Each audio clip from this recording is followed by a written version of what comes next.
Screen কি দেখা যাচ্ছে? জি স্যার, দেখা যাচ্ছে। আচ্ছা, আপনাদের মনে আছে কিনা জানি না যে গত ক্লাসে হচ্ছে আমরা বিভিন্ন টাইপের যে ক্লিন, হফম্যান ক্লিন, বুল ট্রেঞ্চ ক্লিন, টানেল ক্লিন, এগুলার টুকটাক দেখছিলাম। প্লাস হচ্ছে আমরা হফম্যান ক্লিনটা একটু বিস্তারিত দেখছি, এবং হফম্যান ক্লিনের 12টা কম্পার্টমেন্টের মধ্যে কোন কম্পার্টমেন্টে কি মানে কাজ হচ্ছে সাইমালটেনিয়াসলি জিনিসগুলো আমরা দেখছিলাম। তো হফম্যান ক্লিনের হচ্ছে সুবিধা মানে অ্যাডভান্টেজ এবং ডিসঅ্যাডভান্টেজ, সুবিধা এবং অসুবিধাগুলো দেখছিলাম। তো আজকে শুরু করতেছি হচ্ছে দেখেন যে desirable characteristics of a good brick, মানে একটা ভালো ইটের মধ্যে আপনি আসলে কি কি বৈশিষ্ট্য চান। আচ্ছা, আপনি আমাকে বলেন যে সবচাইতে ভালো ইট আসলে কোন ক্লাসের ইটটা, ফার্স্ট ক্লাস, সেকেন্ড ক্লাস না থার্ড ক্লাস, বলেন তো। স্যার ফার্স্ট ক্লাস, যেটা এখন এস গ্রেডের। ফার্স্ট ক্লাস ইটের যে বৈশিষ্ট্যগুলা আর এখানে যে বৈশিষ্ট্যগুলা বলা আছে অলমোস্ট সিমিলার, অলমোস্ট না মানে সবই সিমিলার।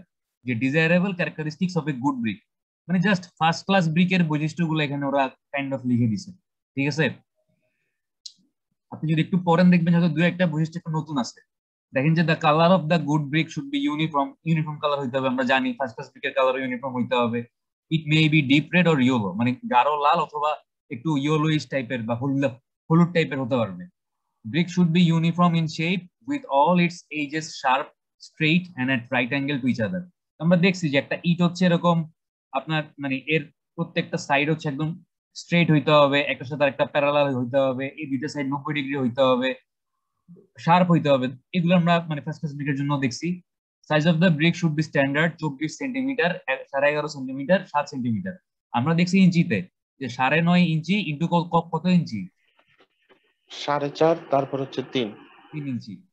এগুলোকে জাস্ট সেন্টিমিটারে লিখছে, এই 9.5টাকে সেন্টিমিটারে 24 লিখছে, 4.5টাকে সেন্টিমিটারে 11.5 সেন্টিমিটার লিখছে, আর 3 ইঞ্চিকে সেন্টিমিটার হচ্ছে 7 সেন্টিমিটার লিখছে। ঠিক আছে, তো এটা মানে এটা কার গাইডলাইন অনুযায়ী, এটা হচ্ছে বাংলাদেশ স্ট্যান্ডার্ড, যে বিডিএস 2002, মানে বিএসটিআই এর যে আরেকটা সাব ব্রাঞ্চ বিডিএস, মানে তাদের গাইডলাইন অনুযায়ী বলা আছে যে একটা স্ট্যান্ডার্ড বা একটা ভালো সাইজের ব্রিকের সাইজ হতে হবে কত, 24, 11.5, 7। ওই 9.5, 4.5, 3 ইঞ্চিতে বললে আপনি বলবেন কত, 9.5, 4.5, 3 যদি ইঞ্চিতে বলেন। আর যদি সেন্টিমিটারে বলেন তাহলে বলবেন কত, 24 ইন্টু 11.5 ইন্টু কত, 7। এগুলো যদি সেন্টিমিটারে বলেন। ঠিক আছে, আচ্ছা। এরপর দেখেন যে the brick should have fine, dense, compact and uniform texture. তো আমরা এটাও ফার্স্ট ক্লাস ব্রিকের বৈশিষ্ট্য যে ব্রিকের যে টেক্সচার বা সারফেস টেক্সচার, এটা হইতে হবে ফাইন, মানে খুবই ভালো হইতে হবে, ডেন্স মানে একদম ঘন, কম্প্যাক্ট শক্ত, এবং ইউনিফর্ম মানে কোথাও একটু এফ্লোরেসেন্সের কারণে সাদা হয়ে গেছে, কোথাও একটু লাল, কোথাও একটু গর্ত, কোথাও একটু এরকম ভেঙে গেছে, এরকম না, একদম সমান ইউনিফর্ম সারফেস টেক্সচার হইতে হবে। এরপর দেখেন যে আমরা এখানে ছিলাম যে first class brick should not absorb water more than 10% of its own dry weight after immersion of 24 hour in cold water. এটাও আমরা দেখছি যে 24 ঘন্টা নর্মাল ঠান্ডা পানিতে চুবাই রাখলে একটা ফার্স্ট ক্লাস ব্রিক তার নিজের ওজনের 10%-এর বেশি পানি শোষণ করতে পারবে না। তারপর crushing strength more than 280 kg centimetre square, mean value, মানে আপনি যদি অনেকগুলো ইট নিয়ে ভাঙেন এবং প্রত্যেকটার ক্রাশিং স্ট্রেন্থ বা কম্প্রেসিভ স্ট্রেন্থ এভারেজ করেন, আপনার কম্প্রেসিভ স্ট্রেন্থের ভ্যালু হইতে হবে কত, 280 কেজি/সেন্টিমিটার স্কোয়ার। আর ইন্ডিভিজুয়াল মিনিমাম ভ্যালু হইতে হবে কত, 245 কেজি/সেন্টিমিটার স্কোয়ার। এটাও ফার্স্ট ক্লাস ব্রিকের বৈশিষ্ট্য, সেম বৈশিষ্ট্য। The brick should be so hard that fingernail should not be able to make any impression on its surface when scratched. মানে ইটের সারফেসটা এতটা শক্ত হবে যে আপনি যদি নখ দিয়ে এটার কোনো নখের আঁচড় বসাইতে চান, মানে ফিঙ্গার নেইল এক্সপ্রেশন, এটার উপরে মানে নখের কোনো আঁচড়ের দাগ পড়বে না। এটার সারফেসটা এতটাই শক্ত হবে ফার্স্ট ক্লাস ব্রিকের, বা আপনি যদি গুড স্ট্যান্ডার্ড বা গুড কোয়ালিটি ব্রিকের বৈশিষ্ট্যের কথা চিন্তা করতে চান। তারপর দেখেন two bricks when struck against each other should emit ringing sound অথবা মেটালিক সাউন্ড। দুইটা ইট নিয়ে যদি আপনি একটা সাথে একটাকে বাড়ি দেন, তাহলে তারা হচ্ছে কি একটা ধাতব টাইপের সাউন্ড বা একটা ঝনঝন টাইপের সাউন্ড, রিঙ্গিং টাইপের সাউন্ড করবে আর কি। ঠিক আছে, brick should be sound proof and also of low thermal conductivity. মানে ইট গুলো হইতে হবে সাউন্ড প্রুফ। আপনি তো ইট নর্মালি আমরা কোথায় ইউজ করি, বাসায় পার্টিশন ওয়াল তৈরি করতে আমরা ব্যবহার করি না ইট, করি? তো ইট যদি সাউন্ড প্রুফ জি না স্যার। হয়, দেখবেন যে আপনি আপনি বসে আছেন হচ্ছে একটা রুমে, আপনার কানে হচ্ছে পাশের রুমের চিল্লা ফাল্লার আওয়াজ, পাশের রুমে মনে করেন মানে মানুষজন কথাবার্তা বলতেছে, আপনি শুনবেন, মানে যদি ইটটা সাউন্ড প্রুফ না হয়। প্লাস যদি ইট সাউন্ড প্রুফ না হয় তাহলে দেখা যাবে মনে করেন আপনার রুমের পাশে হচ্ছে রান্নাঘর, তো রান্নাঘরের চুলা জ্বলতেছে, রান্নাঘরের যে হিট বা টেম্পারেচার যদি ইটের থার্মাল কন্ডাক্টিভিটি হাই হয়, লো না হয়, আমাদের টার্গেট কি? ইটের থার্মাল কন্ডাক্টিভিটি কি হইতে হবে? লো হইতে হবে। ছোটবেলায় আপনারা ওই যে সাধারণ বিজ্ঞানে হচ্ছে তাপের পরিবহন, পরিচলন, বিকিরণ তিনটা পদ্ধতি পড়ছিলেন না? তাপ পরিবহনের বা মানে তাপ কিভাবে এক জায়গা থেকে আরেক জায়গায় সঞ্চালিত হয়, মনে আছে? নাকি জি স্যার। মানে তাপ হচ্ছে নর্মালি আপনার তিনটা মেথডে এক জায়গা থেকে আরেক জায়গায় যায়। এই যে পরিবহন, পরিচলন, বিকিরণ আমরা পড়ছিলাম। তো এই হিট যেন মানে পাস না হইতে পারে, যদি এই মানে ইট গুলা থার্মাল কন্ডাক্টিভিটি অনেক হাই হয়, তার মানে তারা তাপ অনেক ভালো আদান প্রদান করতে পারবে। এরকম যদি হাই থার্মাল কন্ডাক্টিভিটি ব্রিক হয়, তাহলে আপনি দেখবেন যে আপনার রুমের পাশে রান্নাঘর, রান্নাঘরে আগুন জ্বলতেছে, আপনার রুম গরম হয়ে গেছে, আপনি ওই হিটটা ফিল করবেন। বাট যদি ইটের থার্মাল কন্ডাক্টিভিটি বা তাপ পরিবহনের ক্ষমতা কম হয়, লো হয়, তাহলে কিন্তু ওই রান্নাঘরের হিট আপনার রুমের দেয়াল মানে ভেদ করে আপনার রুমে আসতে অতটা সহজে আসতে পারবে না। তো আপনার রুমটা ঠান্ডা থাকবে। তো আপনি কি চান যে আপনার ইটার তাইলে কি থার্মাল কন্ডাক্টিভিটি হাই হবে মানে ভালো, নাকি লো হইলে ভালো, কোনটা? স্যার লো হলে ভালো স্যার। অবশ্যই ইটার থার্মাল কন্ডাক্টিভিটি লো হইলে ভালো। তারপর লাস্টের প্রপার্টিটা হচ্ছে আমরা দেখছিলাম যে brick should not break when drop flat on a hard ground from a height of 1 metre. মানে আমি যদি একটা সমান জায়গায়, একটা সমান শক্ত জায়গায় 1 মিটার উপর থেকে একটা ইটকে ফেলে দিই, তাহলে একটা ভালো ইট বা একটা ফার্স্ট ক্লাস কোয়ালিটির ইট কি হবে না, ভাঙবে না। ঠিক আছে, এই ছিল আমাদের desirable characteristics of a good brick. ওই যে বললাম যে ফার্স্ট ক্লাস ব্রিকের বৈশিষ্ট্যগুলো মনে রাখলে এগুলো আপনারা আলাদা করে মনে রাখতে হবে না, as same to as first class brick. আচ্ছা, এরপর দেখেন যে টেস্ট ফর ব্রিক, মানে একটা ব্রিক ভালো না খারাপ এটা বোঝার জন্য আপনার কাছে কিছু মানে খুব টেস্ট আছে। এই টেস্টগুলোর মধ্যে কিছু হচ্ছে ফিল্ড টেস্ট,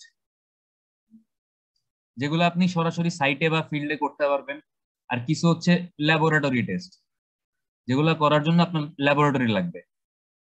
ঠিক আছে, তো প্রথমটা দেখেন, প্রথমটা হচ্ছে অ্যাবজর্পশন অফ ওয়াটার টেস্ট। এটা কাইন্ড অফ ল্যাবরেটরি টেস্ট, মানে এটা একটা রুমের মধ্যে করতে হবে আপনাকে। আপনাকে ফার্স্টে কি করতে হবে, ওই যে একটা ইট হচ্ছে নিয়ে 24 ঘন্টা আপনি পানিতে ভিজায় রাখবেন। তো পানিতে ভিজানোর আগে মনে করেন যে শুকনো অবস্থায় ইটটার ওজন ছিল W1 গ্রাম। ঠিক আছে, ইটটার ওজন ছিল কত? W1 গ্রাম। এটা হচ্ছে ড্রাই অবস্থায় বা শুকনো অবস্থায় ইটটার ওয়েট, ড্রাই ওয়েট আমি লিখলাম। এরপর আপনি কি করলেন, ইটটাকে 24 ঘন্টা ঠান্ডা পানিতে ভিজায় রাখলেন। ঠান্ডা পানি বলতে নর্মাল টেম্পারেচারের পানি আর কি। মানে ভাইবেন না যে আবার ফ্রিজে ঠান্ডা পানিতে চুবাইতে হবে, এমন না কিন্তু। যে পানি আমরা খাই নর্মালি, আমাদের যে ড্রিঙ্কিং ওয়াটার, নর্মাল ওই ঠান্ডা পানিটাতে চুবাবেন 24 ঘন্টা। তো 24 ঘন্টা চুবাই রাখার পর আপনি যখন ইটটা বাইর করবেন, আবার এটাকে ওজন করবেন। ওজন করলে আপনি এবার পাইলেন কি W2। এটা হচ্ছে কি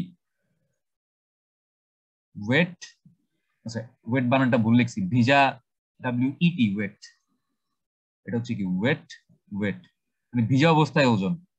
এবার আপনি W2 থেকে যদি W1 বান দেন, তাহলে এটা কতটুকু পানি অ্যাবজর্ব করছে আপনি এই পানির পরিমাণটা পাবেন না?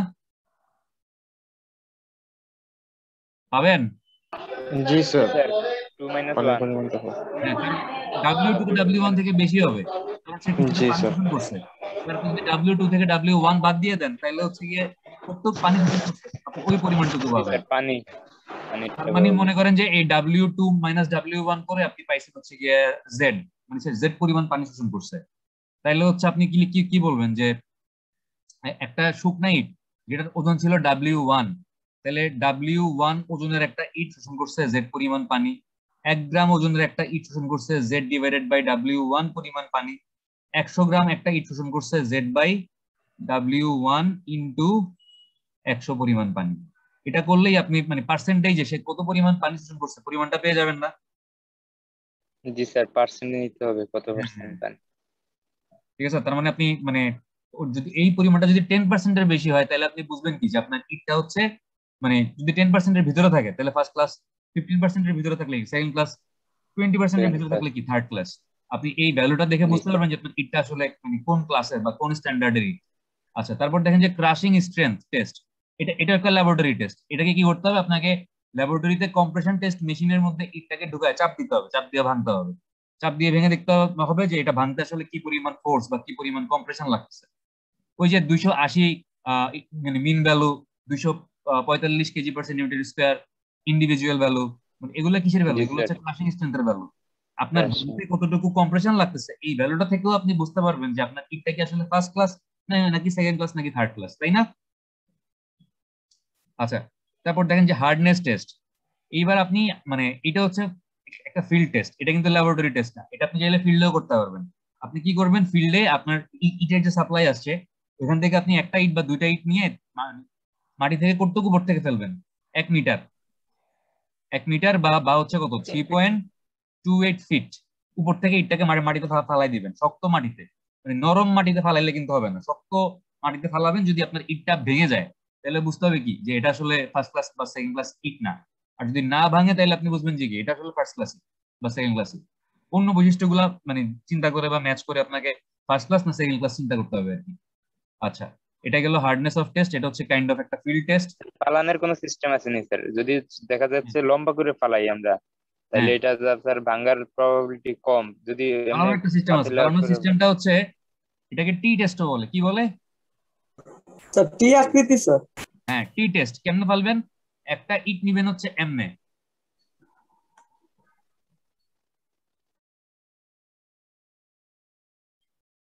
তার নিচে আরেকটা ইট হচ্ছে এমনি খাড়া করে রাখবেন।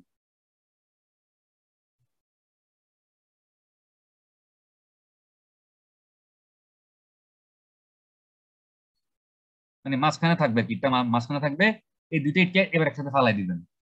বুঝতে পারছেন? এই টি শেপে ফেলবেন, এটাকে টি টেস্টও বলে। স্যার বুঝছি স্যার। আচ্ছা, এরপর হচ্ছে হার্ডনেস টেস্ট গেল, এটা হচ্ছে কাইন্ড অফ ফিল্ড টেস্ট বললাম। শেপ এন্ড সাইজ টেস্ট, আপনার ইটের শেপ ঠিক আছে কিনা, মানে কোথাও একটু আঁকা বাঁকা হয়ে গেছে কিনা, এই প্রত্যেকটা সাইড এই সাইডটার সাথে এই সাইডটা সমান্তরালে আছে কিনা, এই সাইডটার সাথে আবার এই সাইডটা 90 ডিগ্রিতে আছে কিনা, প্রত্যেকটা সাইড শার্প মানে ধারালো আছে কিনা, এই জিনিসগুলো চেক করতে হবে। এবং সাইজ মানে কি, আমাদের ইটের সাইজ পারফেক্টলি 9.5 ইঞ্চি, এই পাশটা কত 4.5 ইঞ্চি, আর এই থিকনেস কত 3 ইঞ্চি আছে কিনা আপনাকে চেক করে দেখতে হবে। সাউন্ডনেস টেস্ট মানে দুইটা ইট নিয়ে আপনি বাড়ি দিবেন, বাড়ি দিয়ে দেখবেন কি আপনার মেটালিক সাউন্ড অথবা রিঙ্গিং সাউন্ড হচ্ছে কিনা। যদি হয় তাহলে বুঝবেন কি ইটটা ফার্স্ট ক্লাস বা সেকেন্ড ক্লাস। আর নাইন নাইন যদি একটা ভোতা টাইপের সাউন্ড হয়, ড্যাম্প টাইপের সাউন্ড হয়, তাহলে বুঝবেন কি ইটটা হচ্ছে থার্ড ক্লাস ইট। আচ্ছা, এরপর দেখেন যে লাস্টের পয়েন্টটা কি, যে test for presence of soluble salts. এটাও কাইন্ড অফ মানে ফিল্ড টেস্ট। আপনি ইট মানে ইট গুলো হাতে নিয়ে দেখবেন যে ইটের সারফেসে এরকম ভিজিবল মানে একদম খুব বেশি পরিমাণে ভিজিবল সাদা লবণ আছে কিনা, এরকম লবণের ছোপ ছোপ আছে কিনা। যদি থাকে তাহলে বুঝবেন কি যে এফ্লোরোসেন্স বা সলিউবল সল্ট আছে আমার ওই ব্রিকের মধ্যে, তার মানে ওটা আসলে ভালো ইট না। ঠিক আছে?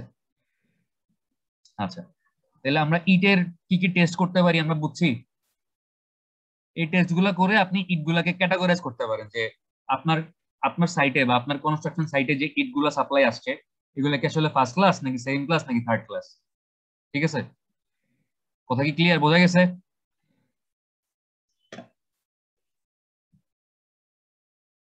আপনারা কি আসেন নাকি? জি স্যার, জি স্যার আছে। এরপর জি দেখেন যে স্যার আছে কালারিং স্যার। Of brick. আপনি ইট কিভাবে কালার করতে পারেন, বা ইটের যে আমরা কালারটা দেখি এই কালারটা হচ্ছে মানে একটা কালার হচ্ছে ন্যাচারাল কালার আর একটা হচ্ছে আর্টিফিশিয়াল কালার। তো ন্যাচারাল কালারটা কিভাবে হয় আর আর্টিফিশিয়াল কালারটা কিভাবে হয় এখন আমরা দেখবো। যে the colour of the brick depends upon the following factor, মানে ইটের রং কিরকম হবে বা ইটের কালার কিরকম হবে এটা হচ্ছে এই জিনিসগুলোর উপর ডিপেন্ড করে। প্রথমটা কি, বার্নিং টেম্পারেচার অফ ব্রিক। আপনি ওই কিল্ডিনের মধ্যে ইট গুলা পোড়ানোর সময় ওই ক্লিনের টেম্পারেচার কত ডিগ্রি সেলসিয়াস এটার উপর ডিপেন্ড করতেছে যে আপনার ইটের কালারটা কেমন হবে। ঠিক আছে? যদি আপনি অনেক হাই টেম্পারেচারে পোড়ান দেখবেন যে রান্না করার সময় একটা কথা প্রায় বলে যে টিভিতে ওই রান্নার প্রোগ্রাম গুলাতে যদি দেখেন কেউ খেয়াল করবেন যে মানে ওই চুলার আঁচ কমায় দিয়ে রান্না করতে বলে, তাই না? চুলার ডিম আগুনের, করে স্যার, গ্রামের ভাষায় বলে ডিম। হ্যাঁ মানে হালকা করে দিতে বলে আগুনের আঁচটা। জি কেন? স্যার, অল্প হালকা আছে, অল্প কারণ আছে রান্না আগুনের আঁচ করা। যদি আপনি বাড়ায় দেন তাহলে ওই তেলটা মনে হয় বেশি তাড়াতাড়ি মানে গরম পুড়ে হয়ে যাবে। যায়। হ্যাঁ, আর হচ্ছে আপনার পুড়ে রান্নাটা যায়। কালো কালো টাইপের হয়ে বোধ হয়, মানে জি জি কাঁচা জি টাইপের স্যার, হয়ে যায়। আর অল্প আছে রান্না করলে একটু ব্রাউন টাইপের হয় প্রবাবলি, মানে বাদামি কালারটা কালার হবে। কালারটা ভালো আসে। আপনি যদি ইট পোড়ানোর সময় সেম, আপনি যদি টেম্পারেচার অনেক হাই থাকে চুলার তাহলে কি হবে, ইটটা একটু কালচা টাইপের বা একটু মানে ডার্ক টাইপের কালার পাবেন। আর যদি আপনি লো টেম্পারেচারে বার্ন করেন ইটটাকে তাহলে আপনি কি একটু লাইটিশ ইয়েলো বা হালকা টাইপের কালার পাবেন। সো বার্নিং টেম্পারেচারের উপর ডিপেন্ড করতেছে আপনার ইটের কালারটা কিরকম হবে। Type of fuel use during burning, আপনি ইটগুলোকে পোড়ানোর সময় কোন ধরনের ফুয়েল বা জ্বালানি ব্যবহার করতেছেন। আপনি কি কয়লা ব্যবহার করতেছেন নাকি কাঠ ব্যবহার করতেছেন নাকি অন্য কোনো জ্বালানি পেট্রোল ব্যবহার করতেছেন? না, পেট্রোল তো ব্যবহার করা হয় না ইট পোড়ানোর সময়, মানে আপনি কোন ধরনের জ্বালানি বা ফুয়েল ইউজ করতেছেন এটার উপর ডিপেন্ড করতেছে আপনার ইটের কালারটা কেমন হবে, ঠিক আছে। তারপর কেমিক্যাল স্যার কম্পোজিশন। হ্যাঁ বলেন। এটা কিভাবে স্যার, এই যে টাইপ অফ ফিউলের কথা যেটা বললেন স্যার, হ্যাঁ, এটার উপরে আমার ইটের কালার কিভাবে মানে নির্ভর করবে স্যার? একটা রুমের মধ্যে আপনার একটা রুম চিন্তা করেন, একটা রুম, এই রুমের মধ্যে হচ্ছে গিয়ে ইট পড়তেছে, ঠিক আছে। এই রুমের মধ্যে আগুন জ্বলতেছে আর আগুনের মধ্যে গিয়া এরকম ইট আছে, ইটগুলো পড়তেছে। এখন এই ইটের যে জ্বালানি, একটা তো হচ্ছে আপনার নর্মালি কাঠ হচ্ছে সম্ভবত সাইড দিয়ে ঢুকাই দিতে পারে, বাট যদি কয়লা ইউজ করে বা কয়লা যেটা করে উপরে হচ্ছে গিয়া এরকম, যে রুমে ইট পুড়তেছে ওই রুমের উপরে এরকম হোল থাকে, এই হোল দিয়ে কয়লা ফালায়। তো কয়লার কালার কি কালো। আপনি যদি কয়লা ইউজ করেন দেখবেন যে আপনার ইটের কালারটা একটু কালচে টাইপের হবে বা এরকম গাঢ় লাল টাইপের বা কালচে টাইপেরই হবে। আপনি যদি কাঠ ইউজ করেন তাইলে হয়তো, মানে কয়লা ইউজ না করে অন্য কোনো ফুয়েল ইউজ করেন তাইলে হয়তো ইটের কালারটা এরকম মানে কালচে টাইপের হবে না। ঠিক আছে, এবার বুঝতে পারছেন? জি জি আচ্ছা, এবার দেখেন যে chemical composition of the brick art. আপনি ইট তৈরি করার জন্য যে মাটিটা ব্যবহার করতেছেন ওই মাটির কেমিক্যাল কম্পোজিশন কিরকম। ওই মাটিতে আমরা দেখছিলাম না যে আয়রন অক্সাইড কি পরিমাণে আছে, ম্যাগনেসিয়াম অক্সাইড কি পরিমাণে আছে, ঠিক আছে, ম্যাগনেসিয়া। এই জিনিসগুলোর উপর ডিপেন্ড করে ইটের কালার কিরকম হবে। আমরা দেখছিলাম যে ম্যাগনেসিয়াম অক্সাইড যদি বেশি থাকে তাহলে ম্যাগনেসিয়াম অক্সাইড ইটের কালারটাকে কিরকম করে, একটা yellowish tint colour, yellowish tint. একটা মানে ম্যাগনেসিয়াম যদি বেশি থাকে তাহলে ইটের কালারটা হলদেরা টাইপের হবে, আর আয়রন অক্সাইড যদি বেশি থাকে তাহলে ইটের কালারটা লাল টাইপের হবে, ঠিক আছে। আচ্ছা, এরপর দেখেন যে nature of sand used during moulding.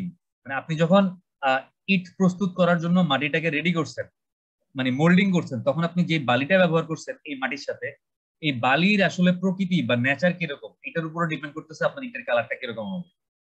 তারপর degree of dryness achieve before burning. আপনি ইট গুলাকে পোড়ানোর আগে মানে রোদের বা এরকম ওপেন এনভায়রনমেন্টে রেখে কি পরিমাণে শুকাইছেন ভালো মতো, এটার উপরও ডিপেন্ড করতেছে আপনার ইটের কালারটা কেমন হবে।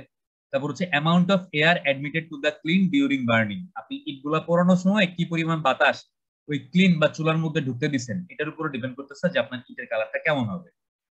তাইলে আপনার মানে ইটের কালার কিসের, মানে কোন কোন ফ্যাক্টর গুলোর উপর ডিপেন্ড করতেছে বুঝতে পারছি আমরা,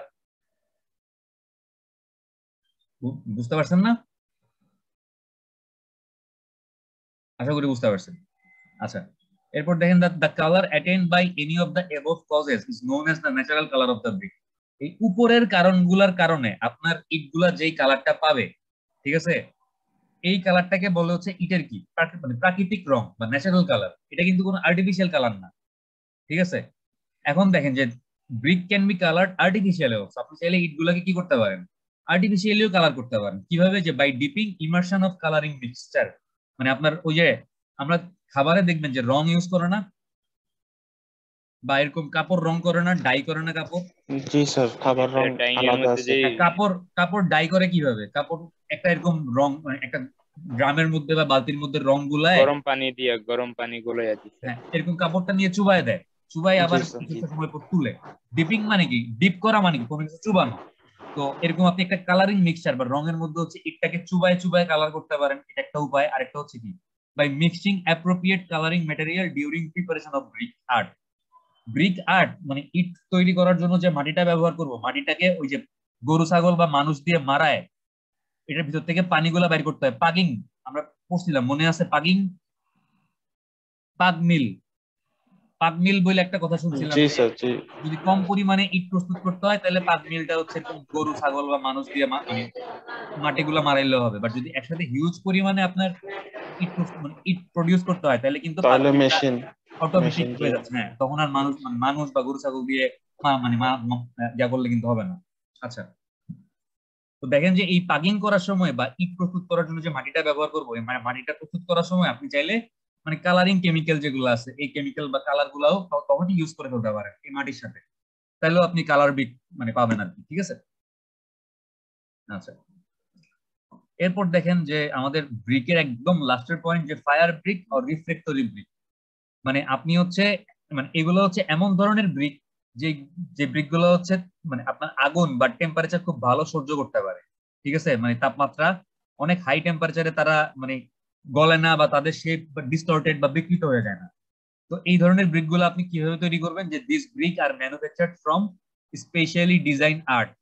মানে হচ্ছে ইট তৈরি করার জন্য যে আপনি মাটিটা ব্যবহার করতেছেন, এই মাটির মধ্যে alumina, silica, lime, iron oxide, magnesia কোনটার পরিমাণ কত পার্সেন্ট থাকবে এটা তো আপনি জানেন, একটি স্ট্যান্ডার্ড গাইডলাইন আপনাকে বলা আছে যে অ্যালুমিনা থাকবে 50 থেকে 60 বোধ হয়, সিলিকা থাকবে 20 থেকে 30, লাইম থাকবে, লাইম আর ম্যাগনেসিয়াম মিলায় কত পার্সেন্ট, অর্গানিক ম্যাটার কত পার্সেন্ট, সব আপনি জানেন।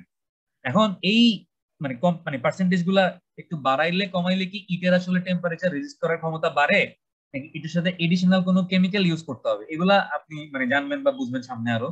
তো এইভাবে হচ্ছে আপনাকে একটা স্পেশালি ডিজাইন আর্ট মানে মানে ফায়ার রেজিস্টিং ব্রিক তৈরি করার জন্য আপনার এই কম্পোজিশন গুলা স্পেশালি ডিজাইন করে দেন এগুলার সাথে একটা সাথে একটা মিশাই আপনাকে ওই ফায়ার রেজিস্ট্যান্স ব্রিকটা তৈরি করতে হবে, সো দ্যাট আফটার বার্নিং মানে এই ফায়ার রেজিস্ট্যান্স ব্রিক গুলো হচ্ছে পোড়ানোর পরে দে ক্যান উইথস্ট্যান্ড মানে সহ্য করতে পারে very high temperature without affecting its shape, size and strength. মানে এইটার শেপ মানে আকার আকৃতি, সাইজ ওই যে 9.5, 4.5, 3 ইঞ্চি, এবং স্ট্রেংথ মানে এটা কি পরিমাণে কম মানে ক্রাশিং স্ট্রেংথ, এটা ভাঙতে কি পরিমাণে কম্প্রেশন লাগতেছে, এইগুলার তেমন একটা পরিবর্তন ছাড়াই সে হচ্ছে গিয়ে অনেক হাই টেম্পারেচার সহ্য করতে পারে। They are used for lining of chimney. বাইরের দেশের চিমনি থাকে না, যেটা দিয়ে হচ্ছে গিয়ে মানে আপনার ওই যে ফায়ার প্লেস থেকে আগুন জ্বালায়, আগুনে হচ্ছে গিয়ে আগুন থেকে ধোঁয়াটা বের হয়ে যায়, বা রান্নাঘরের এরকম চিমনি থাকে, রান্নাঘরের যে হিট বা মানে গরম বাতাস বা কালো ধোঁয়া এগুলো হচ্ছে গিয়ে চিমনি দিয়ে বের হয়ে যায়। তো চিমনির যে লাইনিং মানে হচ্ছে চিমনিটা তৈরি করতে চিমনির দেয়ালের মধ্যে আপনি যে ইটটা ব্যবহার করবেন, চিমনিটা তৈরি করতে চিমনির দেয়ালে আপনি যে ইটটা দিয়ে চিমনির দেয়ালের গাঁথনিটা তৈরি করবেন, এই ইটটা হইতে হবে কি fire brick or refractory brick. কেন? কারণ এই চিমনির মধ্যে দিয়ে যখন আগুন জ্বলবে বা কালো মানে আগুনের টেম্পারেচার বা হিট গুলা বাইরে হবে, এই চিমনির টেম্পারেচার অনেক হাই হয়ে যাবে। সো মানে ফার্নেস যে চুলা বা ফার্নেস যেগুলো আছে এগুলোর মধ্যেও আপনি এই ফায়ার ব্রিক বা রিফ্লেক্টরি ব্রিক ব্যবহার করবেন, where usual temperature are expected to be very high. মানে যেসব জায়গায় হচ্ছে আপনার মানে সাধারণত তাপমাত্রা অনেক বেশি হওয়ার প্রবণতা থাকে, এসব জায়গায় হচ্ছে আপনি মানে এসব জিনিসের ওয়াল বা লাইনিং কনস্ট্রাকশন করার সময় নরমাল ব্রিক ইউজ না করে you have to try for using the fire brick or refractory brick. বোঝা গেছে? হোটেল গুলাতে আপনার ওই যে রুটি নান রুটি বানায় দেখছেন বড় বড় চুলার মধ্যে, জি স্যার। ওই নান রুটি বানায় যে চুলাগুলা বা এরকম মানে আপনার বিস্কিট তৈরি করে, এই দেখবেন যে জানি না কখনো দেখছেন কিনা, চিটাগাং একটা ফ্যাক্টরি আছে, মানে কুমিল্লাতে যেরকম নিউ মার্কেটের ডায়না, তারপর হচ্ছে আপনার আরো কি কি আছে না এগুলার মানে বিস্কিট অনেক বেশি পপুলার না, মানে পপুলার মানে বেকারি এগুলো কুমিল্লাতে, মানে চিটাগাং হচ্ছে গনি বেকারি নামে একটা বেকারি আছে, ওই বেকারি হচ্ছে বেলা বিস্কুট অনেক মানে পপুলার। তো একবার দেখায় মানে একটা ইউটিউবে একটা প্রতিবেদন দেখাইছিল যে কিভাবে বিস্কিট তৈরি করে, তো একটা বড় চুলার মধ্যে হচ্ছে এরকম আপনার বিস্কিট ঢুকায় দেয়। এই চুলাগুলোর মধ্যে টেম্পারেচার কি থাকবে? অনেক হাই থাকবে। তো যেহেতু টেম্পারেচার অনেক হাই, এই চুলার যে ওয়াল বা দেয়ালগুলা, এই দেয়ালগুলো যেন নষ্ট না হয়ে যায় বা আপনার মানে কি বলবো, হ্যাঁ মেইন কথা হচ্ছে যেন নষ্ট না হয়, এই জন্য হচ্ছে আপনার এই দেয়ালগুলোতে যে ব্রিক গুলা ইউজ করা হবে এই ব্রিক গুলো হচ্ছে ফায়ার ব্রিক বা রিফ্লেক্টরি ব্রিক হইলে ভালো আর কি। তাহলে হচ্ছে এরা অনেক হাই টেম্পারেচার, যেহেতু চুলা বা চিমনি বা হচ্ছে আপনার ফার্নেস অনেক হাই টেম্পারেচার তারা রেজিস্ট করতে হবে। ঠিক আছে, কথা কি ক্লিয়ার? বোঝা গেছে? জি স্যার, ঠিক আছে। আজকে হচ্ছে আমরা আমাদের ফার্স্ট টপিকটা ছিল কি প্রপার্টিস অফ এগ্রিগেট, ওটা শেষ করছি। দেন আমাদের সেকেন্ড টপিক ছিল ব্রিক, এটাও শেষ করলাম। আজকে আমরা জাস্ট নতুন আরেকটা টপিক একটু শুরু করবো, সেটা হচ্ছে স্যান্ড বা বালি। ঠিক আছে, আমাদের কনস্ট্রাকশন কাজের জন্য মানে ইটের পরই বা ব্রিকের পরই আরেকটা ইম্পর্টেন্ট জিনিস হচ্ছে বালি। আপনি এমন কোন মানে কনস্ট্রাকশন সাইট দেখছেন যে যেখানে হচ্ছে ইট, বালি, সিমেন্ট এই তিনটা জিনিস নাই, আর রড, চারটা জিনিস? না স্যার, এগুলো ছাড়া কনস্ট্রাকশন কিভাবে চলবে? চারটা জিনিস আপনি দেখবেনই, তার মানে এই চারটা জিনিস হচ্ছে একটা কনস্ট্রাকশন কাজের জন্য সবচেয়ে ইম্পর্টেন্ট জিনিস। ইট, বালি, সিমেন্ট, রড, পাথরও অনেক ইম্পর্টেন্ট। ঠিক আছে, আচ্ছা তো দেখেন যে বালি আসলে কি জিনিস বা বালি কিভাবে মানে বিভিন্ন কোয়ালিটির বালি আছে। Sand is a form of silica of small grains, মানে বালি হচ্ছে সিলিকন ডাই অক্সাইডেরই একটা রূপ, বাট স্মল গ্রেইন মানে একদম ছোট দানাদার অবস্থায় সিলিকন ডাই অক্সাইডকে আমরা বালি বলতেছি। formed by decomposition of sandstone due to various weathering effects. Sandstone মানে কি? স্যান্ডস্টোন মানে হচ্ছে আপনার এক ধরনের সেডিমেন্টারি রক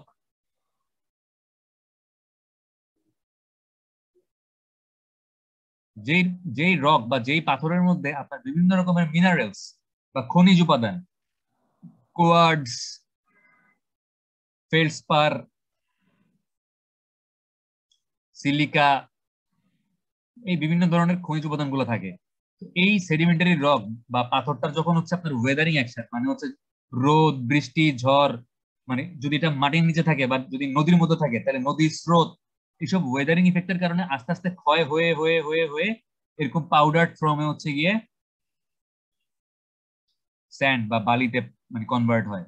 এই সেডিমেন্টারি রক যেটা হচ্ছে স্যান্ডস্টোন। ঠিক আছে, বুঝতে পারছি। আচ্ছা, mostly obtain from pits, shores, river beds and sea beds. আমরা বালি থেকে পাই? আমরা বেশিরভাগ বালি পাই হচ্ছে গর্ত থেকে। পিট মানে হচ্ছে গর্ত থেকে, মাটিতে গর্ত করে পাই।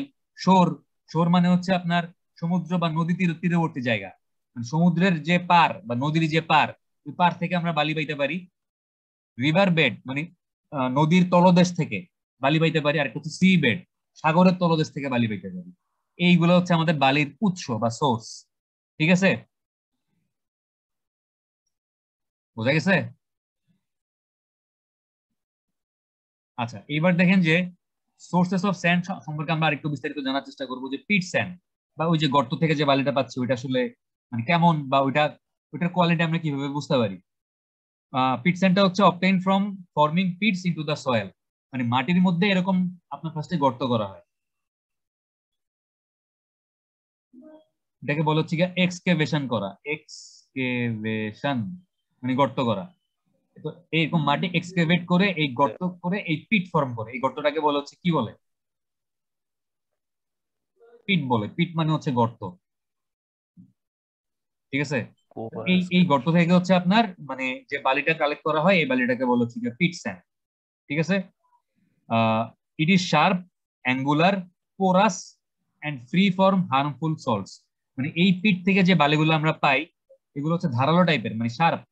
আপনি আঙ্গুলের মধ্যে নিয়ে যদি এরকম ঘষেন, দেখবেন যে মানে ধারালো ধারালো মনে হচ্ছে। তারপর অ্যাঙ্গুলার মানে বালির যে দানাগুলা, আমরা নর্মালি কি মনে হয় যে বালির দানাগুলো ছোট ছোট গোল গোল, তাই না? বাট না, বালির দানা অ্যাঙ্গুলারও হইতে পারে, সার্কুলারও হইতে পারে। তো পিট থেকে আপনি গর্ত থেকে যে বালিটা পাচ্ছেন, এই বালির দানাগুলা কিরকম হয়? এরকম তিন কোণা বা অ্যাঙ্গুলার শেপের হয়। বুঝতে পারছেন? আচ্ছা, জি স্যার। তারপর দেখেন যে পোরাস মানে এই বালির পানি ধারণ ক্ষমতা, বা মানে এটা হচ্ছে অনেক বেশি বেশি পানির কি বলবো শোষণ করতে পারবে।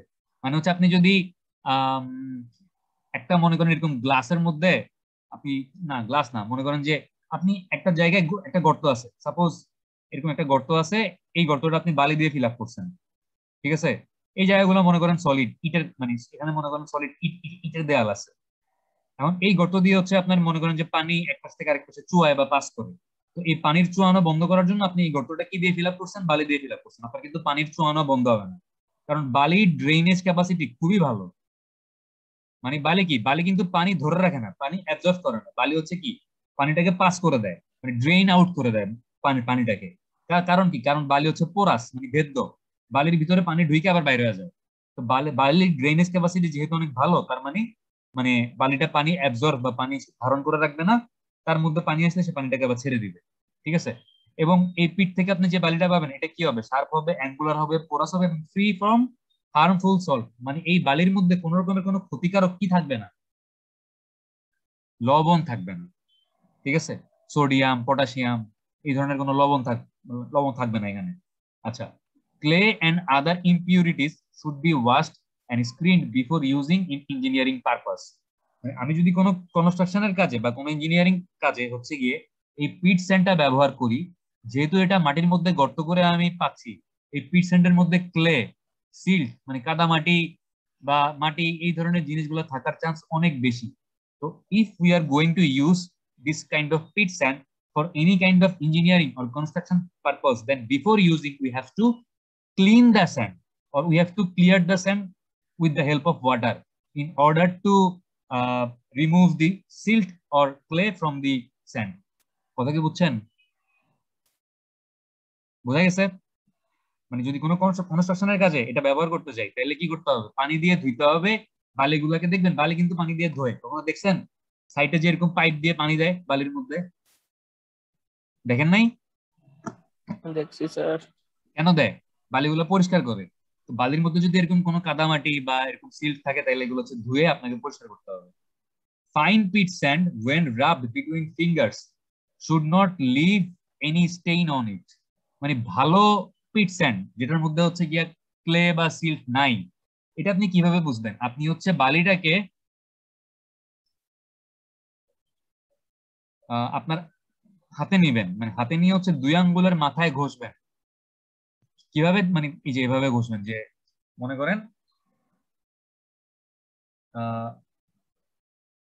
এইটা হচ্ছে আপনাদের হাত,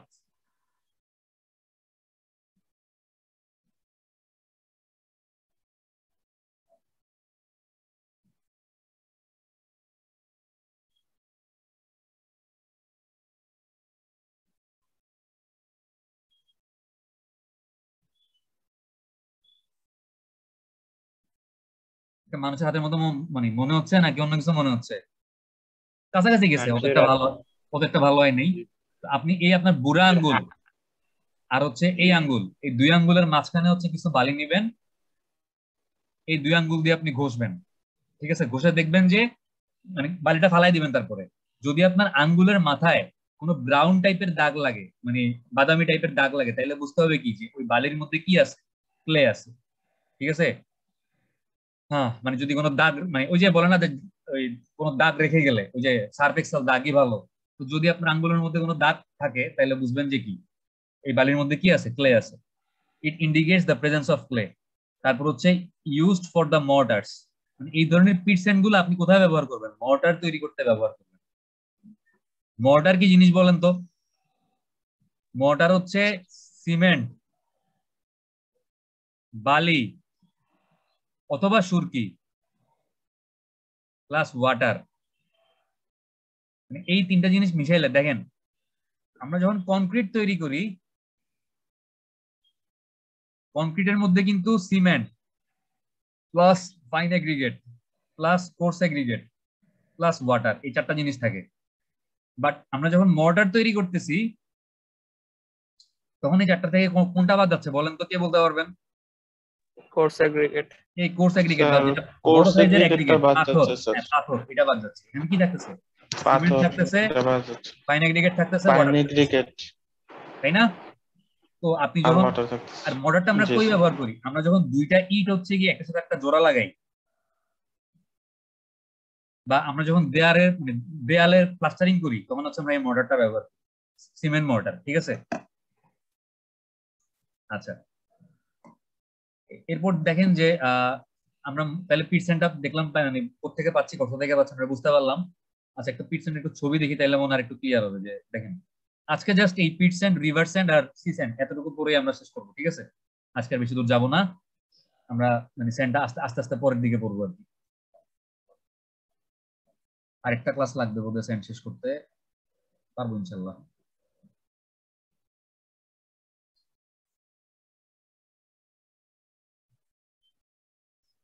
দেখেন, কিছু ছবি দেখতেছেন?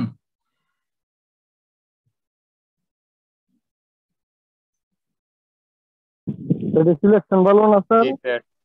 এটা হচ্ছে পিট স্যান্ড, পিট স্যান্ড। সিলেকশন বালি, হ্যাঁ আমি আপনাকে সিলেকশন বালিও আজকে দেখাবো, সমস্যা নাই। এই যে গর্ত থেকে যে বালিগুলো পাচ্ছেন, মানে সিলেকশন বালির কালার একটু হলুদ টাইপের হয়, আবার এগুলা যেহেতু আপনি গর্ত থেকে পাচ্ছেন এটার কালার একটু বাদামি টাইপের হয়, এই জন্য তো ছবি তো ওইভাবে আপনি আলাদা করে বুঝতেছেন না। বাট মেইনলি হচ্ছে মাটিতে গর্ত করে আপনি যেই বালিটা পাচ্ছেন, এই যে এই বালিটা দেখেন, এই মাটিতে গর্ত করে আপনি যে বালিটা পাচ্ছেন এই বালিগুলোকে বলা হচ্ছে কি আপনার পিট স্যান্ড। এবং এই বালিগুলো একটু ব্রাউন টাইপের হবে, কেন? কারণ এই বালির মধ্যে আপনার কাদা, মাটি এগুলো থাকতে পারে। ঠিক আছে, বুঝতে পারছি। এই যে পিট স্যান্ড হচ্ছে এখানে আছে, এই দেখেন একটু একটু বাদামি টাইপের হয় আর কি কালারটা পিট স্যান্ডের। আচ্ছা, এরপর হচ্ছে আমি আবার মানে চলে যাই রিভার স্যান্ডে। ঠিক আছে, আবার দিলাম রেকর্ডিং। দেখেন, তাহলে রিভার স্যান্ড গেল, সরি পিট স্যান্ড গেল, এবার হচ্ছে রিভার স্যান্ড। রিভার স্যান্ড আমরা কোথা থেকে পাবো? আমরা পাবো হচ্ছে found at river bed and bank, মানে নদীর তলদেশ থেকে অথবা নদীর তীর থেকে হচ্ছে আমরা এই যে বালিটা কালেক্ট করি, এই বালিটাকে বলে হচ্ছে রিভার স্যান্ড। ঠিক আছে, আচ্ছা রিভার স্যান্ডটা দেখতে কিরকম হয়? ফাইন, মানে একদম মিহি ছোট দানাদার টাইপের হবে, রাউন্ড এন্ড পলিশড। মানে আমাদের পিট স্যান্ড ছিল কিরকম অ্যাঙ্গুলার শেপের, আর রিভার স্যান্ড কিরকম হবে বলেন তো? সার্কুলার শেপের হবে। কেন? কারণ হচ্ছে এটা মনে করেন একটা নদী, একটা নদী, এই নদীর উপর দিয়ে মনে করেন নৌকা চলতেছে, আর এই নদীর তলদেশে রিভার বেড, এই রিভার বেডে মনে করেন আমাদের বালি আছে।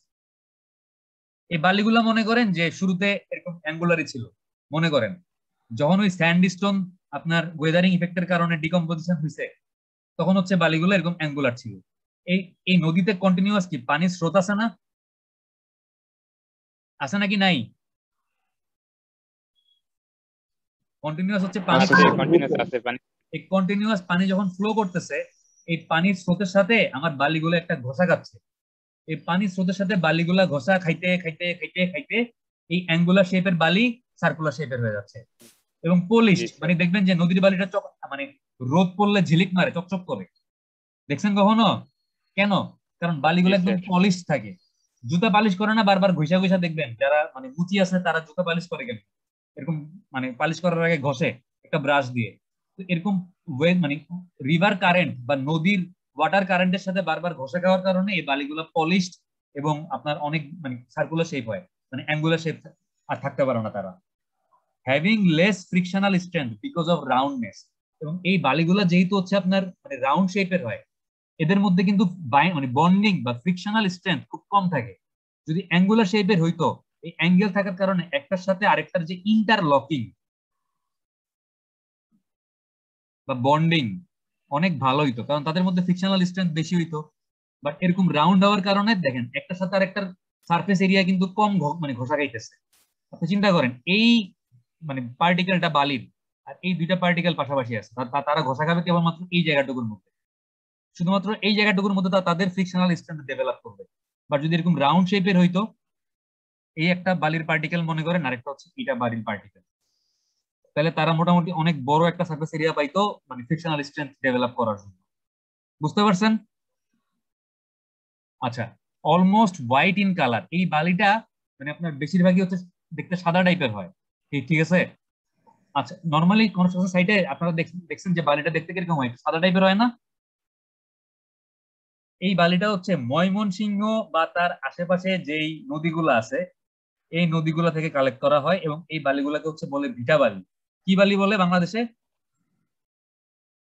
কি বালি বলে? ভিটা বালি বলে। এগুলো দেখতে কেমন হয়? দেখতে একটু সাদা টাইপের হবে, ঠিক আছে? আচ্ছা, তারপর দেখেন যে গ্রেইনস আর স্মলার দেন পিট স্যান্ড, মানে এই বালির দানার যে সাইজ গুলা এগুলা পিট স্যান্ডের থেকে ছোট হয়। যদি একটা পিট স্যান্ডের মানে পিট স্যান্ডের দানা এই সাইজের হয় তাহলে একটা রিভার স্যান্ডের দানাগুলা এই সাইজের হবে, মানে ছোট হবে নরমালি, ছোট এবং রাউন্ড শেপের হবে। আর পিট স্যান্ড কি হবে? বড় এবং অ্যাঙ্গুলার শেপের হবে। And hence more suitable for plastering work. যেহেতু হচ্ছে আপনার রিভার স্যান্ডের মানে দানাগুলা বেশি মিহি, বেশি ছোট, বেশি ফাইন, এই জন্য প্লাস্টার করার সময় আপনার যে মর্টারটা বা আপনি যে প্লাস্টার তৈরি করার সময় যেই মানে মিক্সচারটা আপনি ব্যবহার করবেন, যে মর্টারটা আপনি ব্যবহার করবেন, ওই মর্টারটা প্রস্তুত করতে যে বালিটা ব্যবহার করবেন ওই বালিটা 3% হইলে ভালো। কারণ বালির দানাগুলা ছোট, আমার প্লাস্টারটা তাইলে বেশি মানে স্মুথ হবে, আপনি প্লাস্টার ইউজ করলে দেয়ালটা বেশি স্মুথ হবে, ঠিক আছে, দেখতে ভালো লাগবে। তো ওই জন্য প্লাস্টারিং কাজে রিভার স্যান্ড ইউজ করলে ভালো। Normally available in pure condition and hence can be used for all kind of civil engineering work. সবসময় মনে রাখবেন যে নদীর পানি কিন্তু দূষিত খুব একটা সহজে হয় না, কারণ নদীর সেলফ পিউরিফিকেশন বলে একটা প্রপার্টি আছে। মানে নদীতে যেহেতু কন্টিনিউয়াস স্রোত, নদীর পানি কন্টিনিউয়াস কি হচ্ছে আপনার বিশুদ্ধ হচ্ছে। তো নদীর পানিতে যেহেতু বালিগুলো আছে এবং নদীর মানে এই বালি আপনার এই নদীর পানির সাহায্যেই ফিল্ট্রেশন বা পরিশোধন হচ্ছে। তো যার কারণে সবচাইতে পিওর বা সবচাইতে বিশুদ্ধ বালি হচ্ছে কোন জায়গার বালি? পিট স্যান্ড, রিভার স্যান্ড নাকি সি স্যান্ড? কি মনে হয় কোনটা? Sir river sand. River sand. কেন? কারণ এই রিভার স্যান্ডে ওই পিট স্যান্ডের মধ্যে যে ক্লে বা সিল্ট ওইটাও থাকবে না, আর সি স্যান্ডের মধ্যে যে লবণ আছে ওইটাও থাকবে না। That means river sand is free from all kind of impurities. Those kind of impurities can be silt or clay. They can be any kind of salt. River sand are free from all of this. So this is the purest form of sand. ঠিক আছে? Normally available in pure condition and hence can be normally available in pure condition and hence can be used for all kind of civil engineering work, মানে সকল ধরনের civil engineering কাজে আপনি হচ্ছে এই নদীর বালি বা রিভার সেন্টার ব্যবহার করতে পারবেন। আমরা রিভার সেন্টার একটা ছবি দেখি, দাঁড়ান আমরা দেখি যে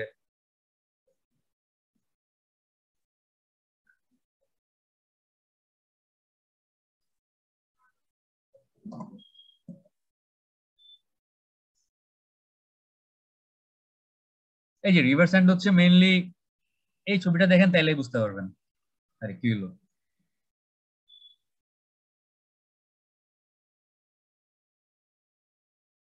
এই যে এই ছবিটা দেখতেছেন, একটু দেখি বড় করা যায় নাকি ছবিটাকে, অথবা এই ছবিটা দেখলেও বুঝবেন, এই ছবিটা দেখলেও হবে। দেখেন এই যে ছবিটা দেখতেছেন না ডান দিকে, আরে কি হলো?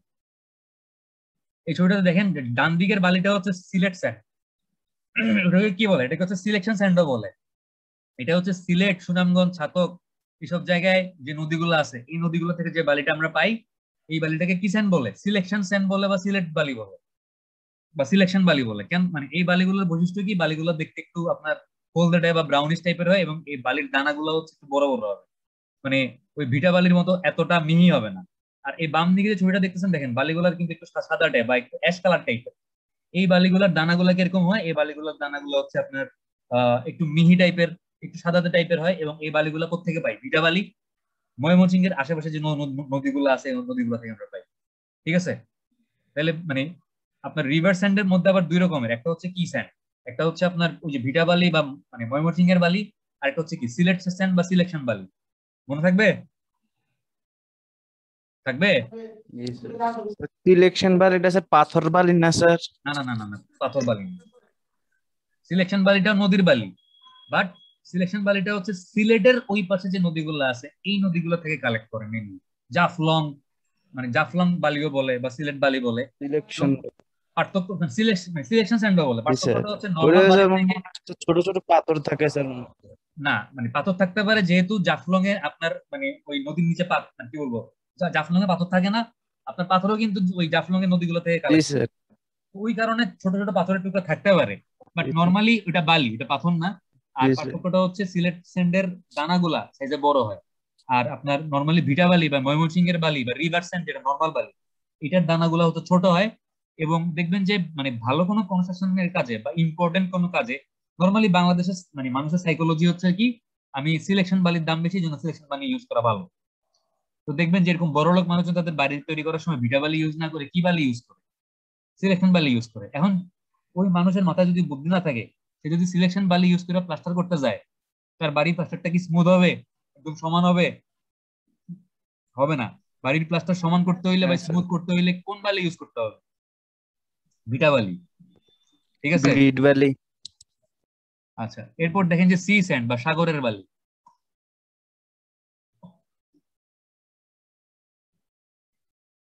obtained from sea shores, মানে সাগরের যে বিচ মানে সি বিচ বা সাগরের যে তলা, ওই তলদেশ থেকে হচ্ছে গিয়ে এই সি স্যান্ড বা সামুদ্রিক বালিটা কালেক্ট করা হয়। এরা দেখতে কিরকম, ফাইন মানে ওই রিভার স্যান্ডের মতো, এরাও ফাইন মানে সাইজে ছোট হয়, রাউন্ডেড মানে সার্কুলার শেপের হয় এবং polished due to rubbing action of water.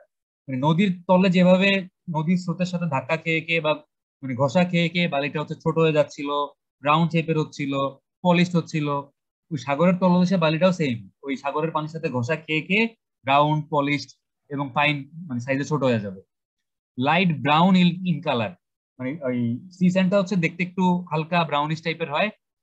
Worst of the three kind of sand because of containing lots of salts, মানে যেহেতু এটার মধ্যে প্রচুর পরিমাণে লবণ থাকে, এই জন্য আমরা যে তিনটা ক্যাটাগরি দেখলাম, যে pit sand, river sand, sea sand, এই তিনটা ক্যাটাগরির মধ্যে সবচাইতে খারাপ, সবচাইতে বাজে হচ্ছে কোনটা? এই সি স্যান্ড হচ্ছে the worst of the above kind, মানে সব এই তিন ক্যাটাগরির মধ্যে সবচেয়ে জঘন্য ক্যাটাগরি হচ্ছে কি আমাদের সি স্যান্ড। সবচেয়ে বাজে।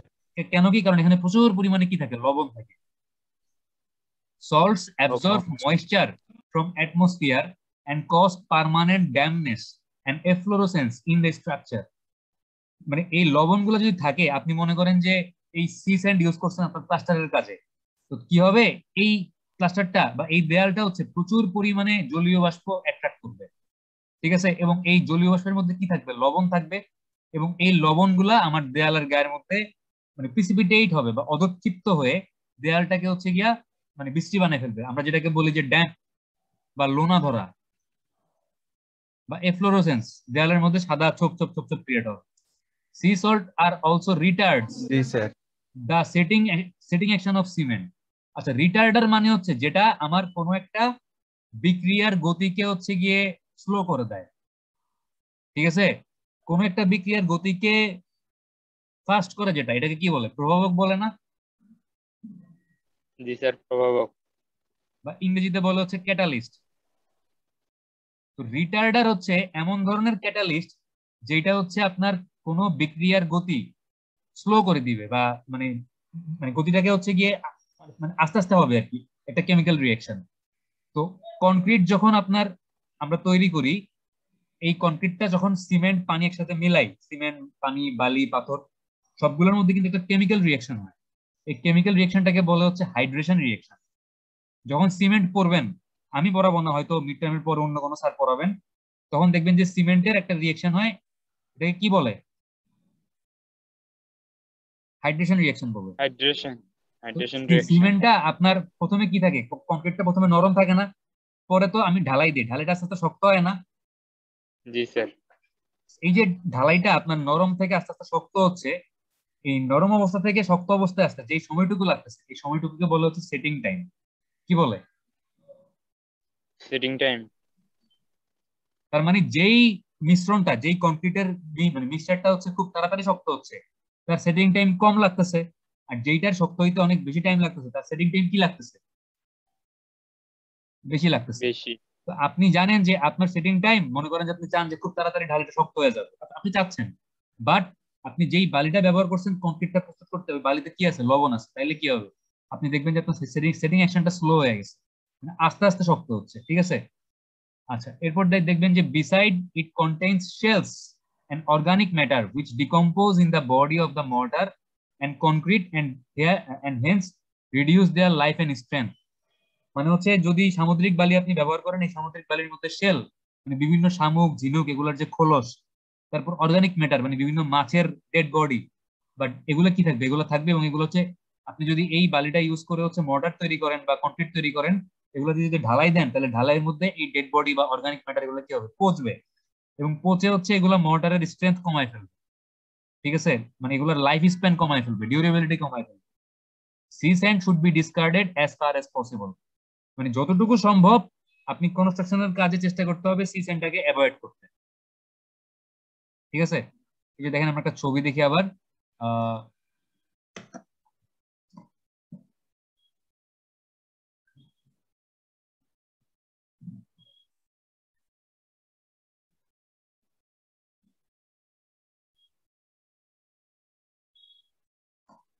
এই যে এগুলো হচ্ছে আমাদের সি স্যান্ড, ঠিক আছে?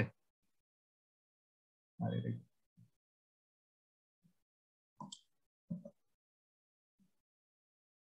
এই যে এই বালিতে কি থাকবে? প্রচুর পরিমাণে লবণ থাকবে না, যেহেতু সাগরের পাশ থেকে আপনি বালিটা কালেক্ট করতেছেন, সাগরের মানে সি বিচ থেকে বা সাগরের তলার থেকে যে বালিটা পাচ্ছেন এটাই হচ্ছে সি স্যান্ড, ঠিক আছে? আমরা কি বুঝতে পারছি? এটা সি স্যান্ড, ঠিক আছে? তাহলে বালির তিনটা টাইপ কি বুঝতে পারছি, যে রিভার স্যান্ড, সি স্যান্ড আর একটা কি স্যান্ড? পিট স্যান্ড। জি স্যার। তো আজকে এতটুকু থাক, আজকে আমি আর বেশি দূর যাবো না। মানে আমরা তাহলে তিন ধরনের বালি দেখলাম। তো নেক্সট ক্লাসে হচ্ছে আমরা একটা ম্যাথ করবো কিনা শিওর না, নেক্সট ক্লাসেও করতে পারি, নেক্সট ক্লাসের পরের ক্লাসেও করতে পারি ম্যাথটা। আচ্ছা, স্যার আপনারা যদি বলেন বন্ধ তাহলে আজকে আরেকটু, হবে আমি স্যার। আরেকটু 10 মিনিট ক্লাস নিয়ে আজকে, তাইলে হচ্ছে গিয়া আমাদের এই বালি শেষ করতে না 2টা কথা বলতে। না স্যার, আজকে এতটুকুই থাক স্যার। স্যার আজকে এতটুকুই থাক। এতটুকুই থাক স্যার। আজকে আরেকটু পড়াইলে নেক্সট ক্লাস হচ্ছে স্যান্ডটা শেষ করে ফেলতে পারতাম। স্যার থাক আজকে এতটুকুই। বুঝি নাই, আবার বলেন। স্যার সকাল থেকে স্যার ক্লাস করতেছি স্যার, 9টা থেকে স্যার। তাহলে পরশুদিন 10 মিনিট বেশি ক্লাস করতে পারবেন? 10 মিনিট আগে জয়েন দিতে হবে তাহলে স্যার। তার মানে 11টা 20-এ জয়েন করতে যাচ্ছেন? জি স্যার, যদি খালি থাকে আমাদের স্যার। আচ্ছা, যদি আমি আমি পরশুদিন তাহলে এক্স্যাক্টলি 11:30টায় শুরু করব, আমি ছাড়বো হচ্ছে 12:40-এ, ঠিক আছে? আমি 10 মিনিট বেশি ক্লাস নিলে পরশুদিন হচ্ছে আমাদের পুরা মানে স্যান্ড টপিকটা শেষ হয়ে যাবে। তারপর স্যার ছুটি যে স্যার। আমাদের যদি স্লট খালি থাকে তাহলে আপনারা মেসেজ করে বলবো স্যার 10 মিনিট আগে জয়েন দিতে। আচ্ছা আমাকে বললেন, সমস্যা নাই, কিন্তু প্রবলেম হচ্ছে মিটিং তো ক্রিয়েট করা থাকবে 11:30টায়। আমি মিটিং চাইলে 5 মিনিট আগে শুরু করতে পারবো, কিন্তু 10 মিনিট আগে পারবো না। আমি তাইলে শুরু করবো 11:25-এ, ছাড়বো 12:35, ঠিক আছে? জি স্যার। আচ্ছা, মানে 11:30টার মিটিং 5 মিনিট আগে, মানে 11:25 স্টার্ট করা যায়, বাট 11:20 স্টার্ট করা যায় না। একটু জি তারা স্যার। আপনাদের অ্যাটেন্ডেন্স গুলা নিয়ে নিই, আমি রেকর্ডিংটা বন্ধ করে দিই।